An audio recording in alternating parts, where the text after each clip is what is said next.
লাফালাফি বেশি করবা না। 12 কোটিতে গাছের গোড়া আসতে নানা দেবে, মামু বাড়ি দিল্লি গিয়ে পড়বা, বাংলার জমিনে জায়গা হবে না, এ কথা বিশ্বাস করো। আসসালামু আলাইকুম পুরা দেশবাসী, সবাই কেমন আছেন?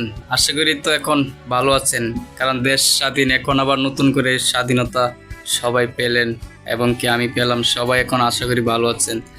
তো ইদারিং সোশ্যাল মিডিয়ায় কিছু ভিডিও ক্লিপ প্রতিনিয়ত দেখে বেড়াচ্ছি, তবে বিশেষ করে আজকে আমি একটা ভিডিও দেখছি দেলোয়ার হোসেন সাঈদীর।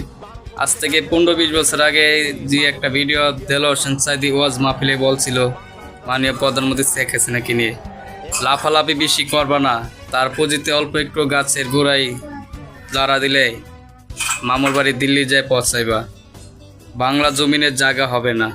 এই কথাটা বিশ্বাস করতে হবে।